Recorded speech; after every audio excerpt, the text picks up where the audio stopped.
Hey guys, so this is gonna be a little bit different form of a video. I'm just gonna be doing some work here and I want to take you along for the journey and hopefully you can learn something from it. Let me know if you like that in the comments.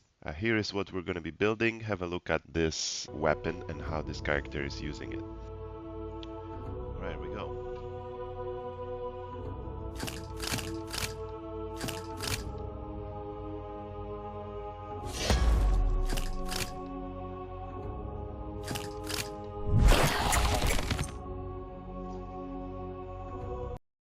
All right, guys. So let's see what we have in store today. So I just opened my game here, the Beast versus Undead, and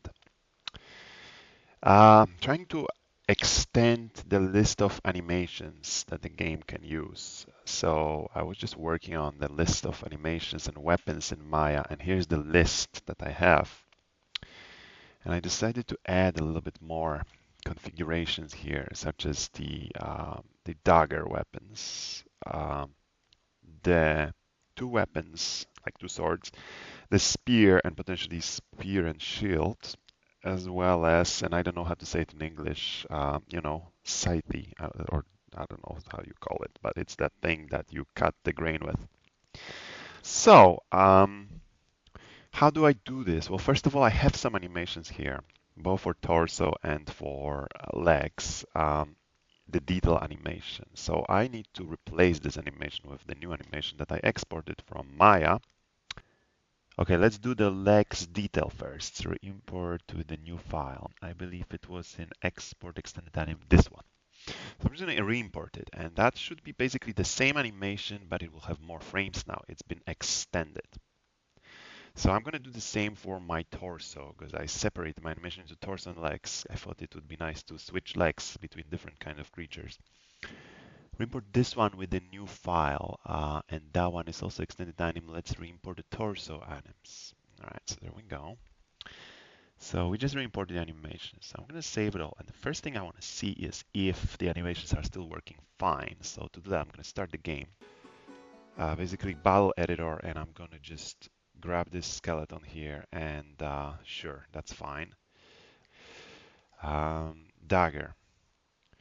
Let's give him, what are we going to give him? The axe? Sure, let's give him the axe. Let's see if it works. Put him on a horse maybe, give him the armor. Level 1, okay, save. So that should now be something. Let's see, back to the main menu, start battle. Let's see if those animations are now working properly in the game. It might be completely broken now. But as you can see, they seem to be working for now. That's cool. Seems like everything's still working just fine. Let's see if you can attack with that axe now. Alright, so we're good. So we know that the animation we had before, they're still working. Now, what I'm adding here is I'm adding those weapons, like dagger, two weapons, spear, and I don't know how to say that one. So in my game, I always have those data tables, and those data tables, they all define weapons, characters, armors.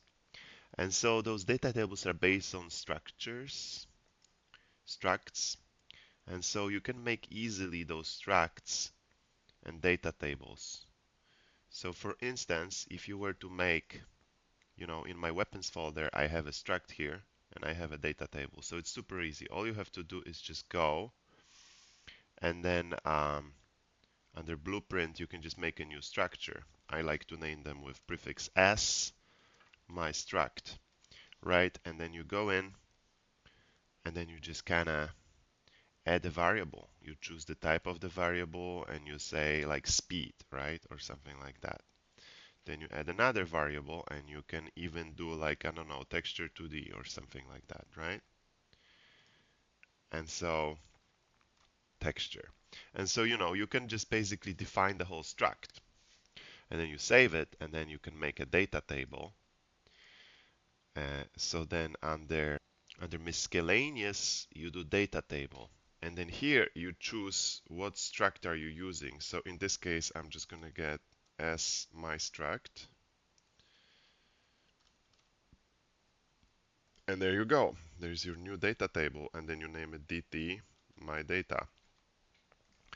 And so then now you basically have a data table and you can start adding rows. So you add a new row. First of all, you can just, like basically name it. So you double click and it's like, I don't know, let's say this is like characters. So I'm going to do Skeletor and then speed and texture. You pick your texture, you pick your speed, and you can just keep adding those rows. And then it's really easy to deal with and everything's in one place. So I like that solution. The only problem is when you update your struct, sometimes it it can cause some issues when you're building your game, like for a target platform, especially Android. But then have a look at my tutorial how to recompile and resave all your blueprints. Other than that, it's great. It really works well. And in your blueprints, you can actually quite easily read those data tables. So for instance, here in a function or an event graph, you can quite easily get data table row, and you just pick what data table you're reading. In this case, let's say I'm just going to use armors. I pick the row and I get the row, and it's returned me the structs with all the stuff that I need, and I have all those parameters here. And if it can find it, if it can't find it, so it's super easy to implement in your game logic. So I hope that was useful. Let's get into it. Hey guys, welcome back. Today I've got something special for all you rigging and game dev enthusiasts out there. If you've ever wanted to master quadruped rigging from scratch, then I've got the perfect course for you. My quadruped rigging course is designed to take you from zero experience to creating fully rigged animated creature, nor prior knowledge needed. We'll go through everything, building the skeleton, skinning, creating controls, and setting up advanced rig systems. By the end of the course, you'll be able to animate your creature integrated in Unreal Engine 5, bringing your game projects to life. The course is available on my website at Cornica3D and also on Patreon. Become a member, support my work, and get access to this course and a lot more. Trust me, you won't regret it. So let's see what kind of weapons we have defined in our potential weapons database. So as you can see, we have all kinds of weapons here. We have the dagger. Yeah, that's cool. 2 daggers. All right, that's something. So we can test that. Then do we have the spear somewhere? We do have the spear. All right, so we have all those weapons already there. We just don't have the last one. You know how it's called. We should add that. So why don't we just duplicate the spear and just say what we need to say, scythe. Okay, let's just say for now. Do I have the art imported? I don't think I have the art imported. We can just say deadly scythe type. We have to say scythe. Now, which hand is being held on? So right hand is usually the default one. We need all kinds of stuff here. Sounds, blueprints, weapons. So that might get a little bit much. So let me just see if I have all those things in my engine. Um, so I like to organize stuff in my project. So I have this weapons folder, and in there I don't really have scythe. So I'm just gonna make a new folder. There you go. And then in that folder, I want to import first of all from the DCC weapons folder scythe. Okay, so we have the model. That's cool. We have the image. We have the texture, so we have everything we need. So let's just import the image first, and let's just name this T scythe art. You know, that's the art thing, art part of it. I can just go now and add that here. The Okay, you go. So there we have it. It's very deadly, right? Okay, so now what we need is, I believe we need a model for it. So that's going to be an OBJ, I believe. So like if we look at the spear itself, the spear has a SM, which was an FBX in this case, and also the material. Okay, so let's just import. And I'm going to try with this OBJ. I don't know if it's going to work. It's a mesh. I don't really want to make new materials here. So I can kind of just be like, import textures. So if I just leave it default, what's gonna happen is it's just not gonna create any materials. Okay, so let's do sm scythe. Okay, and now we're just gonna basically have to import all those textures manually, such as albedo and then normal and then metallic. So we have to import those. And we also have to name it. So naming convention is really important. So scythe D, scythe N. Now this is metallic smoothness. Like I'm not sure what this texture is all about. So you can see different channels of a texture if you just do that. So you see that like red channel looks like this, green channel looks like that. So they actually all channels looks the same. So it's metallic smoothness. So this is probably a Unity thing because this was made in Unity, unfortunately. So in this case, I'm just not sure if we can make it work unless we rework those textures. But for now, let's just say metallic, roughness, sure. Um, Smoothness and roughness, that sounds similar, right? Okay. So now we're going to use the material instance because if we don't want to create a new material for every single asset we make, instances are the way to go. So we already talked about this a little bit, but all my materials in my game, whether it's weapons or whether it's characters, they're all inheriting from this master material, which is pretty simple, but it has some nice parameters that I can tweak and override. So I kind of covered it in my other tutorial about this, but basically, you just make a bunch of parameters, you plug it into your master material, and then what you can do, right click on your master material and you just create a material instance. And then in this case, I'll be like mi scythe, and then now all I have to do is just go ahead and start changing those textures. And that will then basically, allow me to change how things look and configure it with all those parameters. So it's really nice because that saves a lot of memory space and makes everything more streamlined and unified. So definitely recommending this workflow. Instances are the way to go. Uh, I'm going to take the one from the spear here, basically, and just duplicate it. And instances are nice because then we can save the memory and increase the performance and have the same system for all our shaders. So this is basically just a duplicate transferred.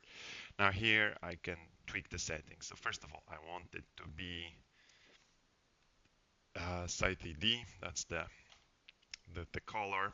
The normal map. I have the normal map. Occlusion, roughness, metallic. Yeah, so that's where we're gonna hit some problems probably. So I'm going to try to use what I have and see if I can tweak it to something that makes sense. Maybe disable those multipliers for now. Yeah, see, and disable the tint as well. So this is kind of a default situation that we're having. So let's save this and then let's assign it to that model that we imported, which is here. And then I'm just going to do me scythe. There you go. So there's my scythe. And as you can see, it's like really, really shiny. And that's what I was fearing, that it was going to be super duper shiny. So let's see if we can somehow tweak it. So first of all, roughness add. I can add to the roughness. And if I add 1 to the roughness, it's going to make the whole thing super not rough. So I'm just going to add half of it.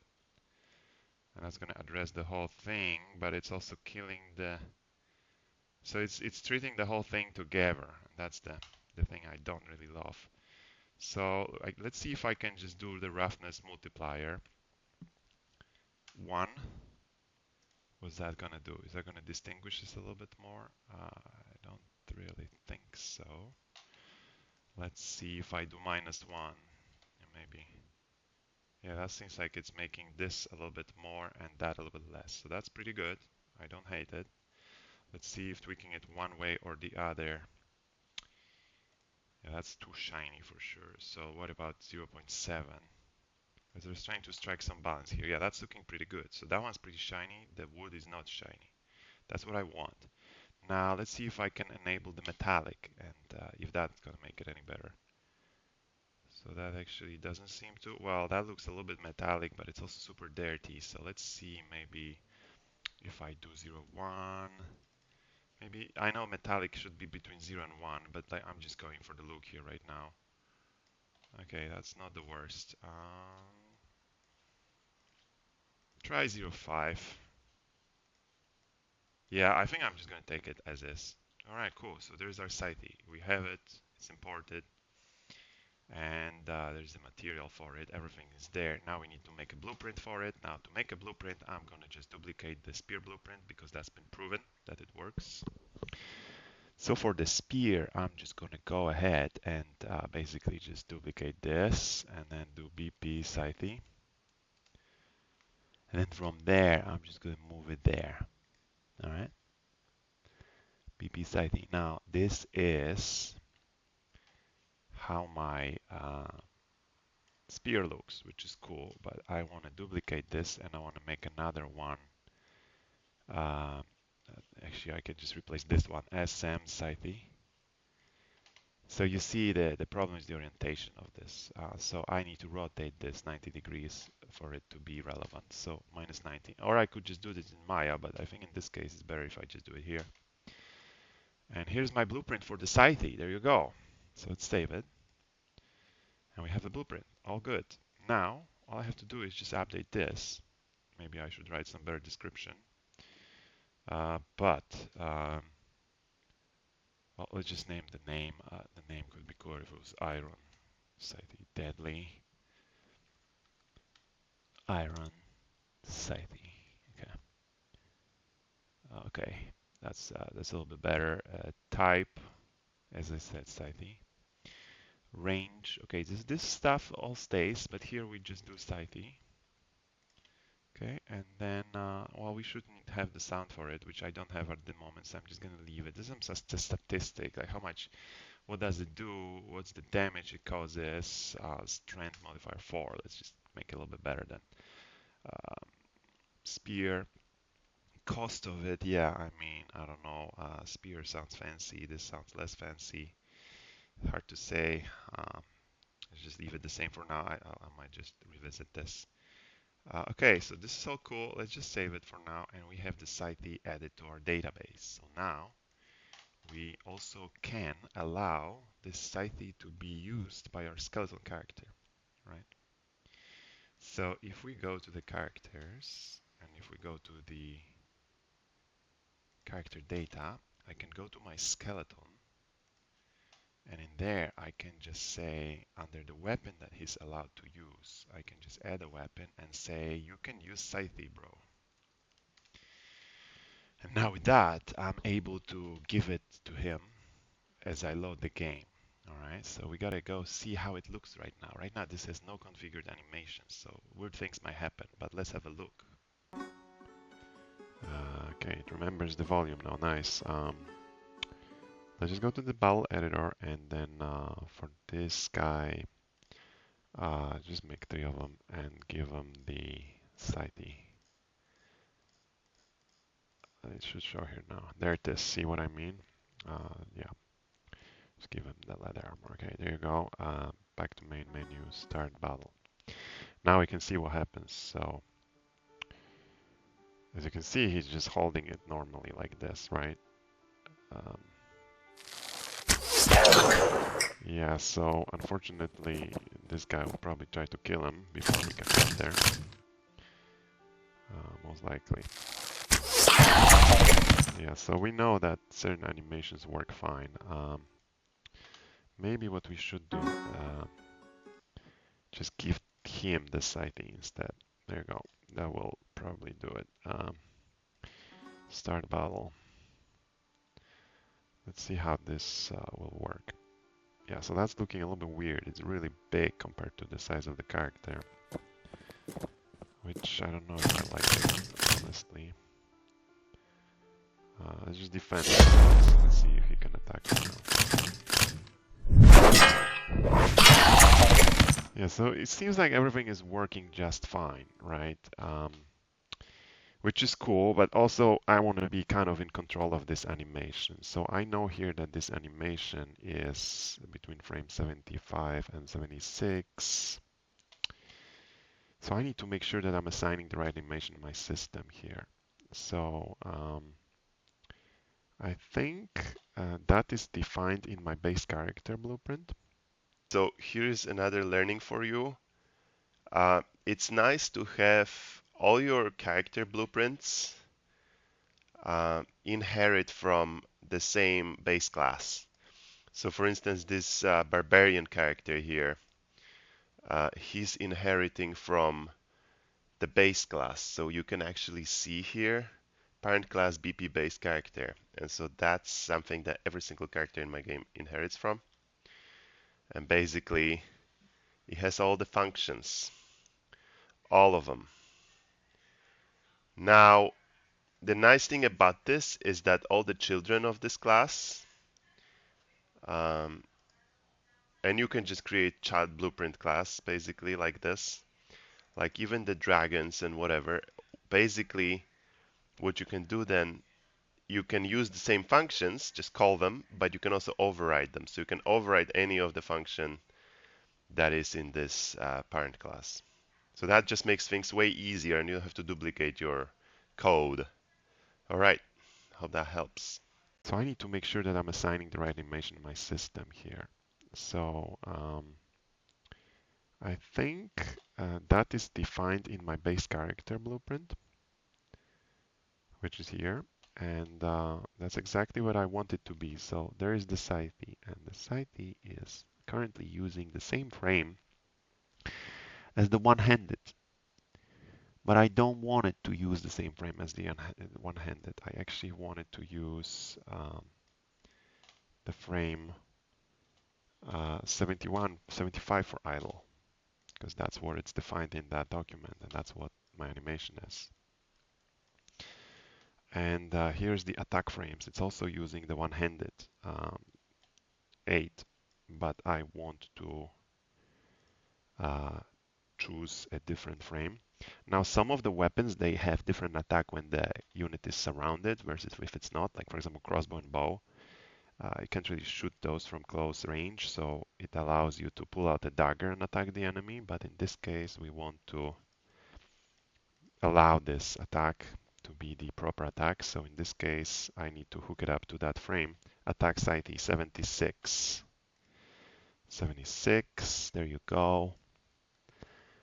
And then we also have defend animation. So defend animation also has to have its own frame. And that's cool. So defend for the scythe is 77. So as you can see, it's just a matter of entering those numbers, nothing too complicated. And obviously I pre-filled it with some default animations that are shared, but I want unique animations. So that's why it's going to be different. So hurt, this is the hurt 78. Okay, so there you go. So that looks like it's all fine. And it could be fine, but there is also another thing that we need to know here, that this animation blueprint that is using, uh, like, so there's a torso detailed and torso basic. So the detailed one is actually allowing to play a very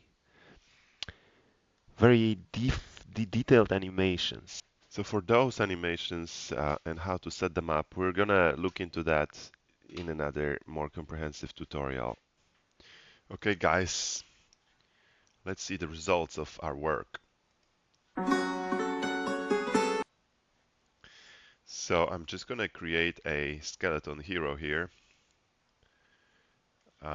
And I'm just gonna give him that scythe weapon that we've been configuring.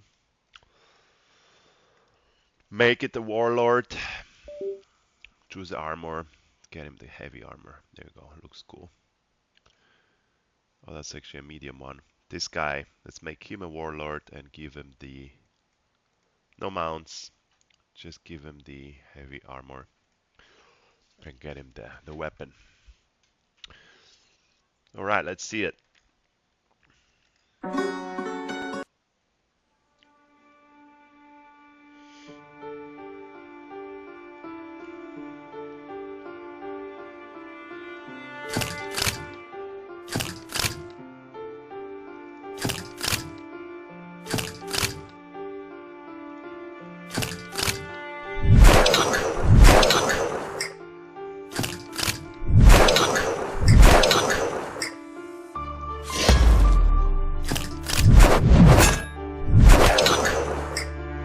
finish him off. There you go.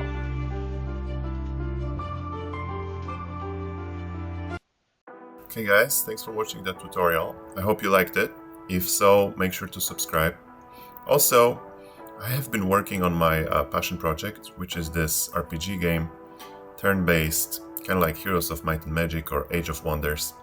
Just have a look, and if you're interested in sponsoring it, make sure to help me out on my Patreon. In return, you're gonna get free tutorials, free art, and a chance to contribute. See you in the next one.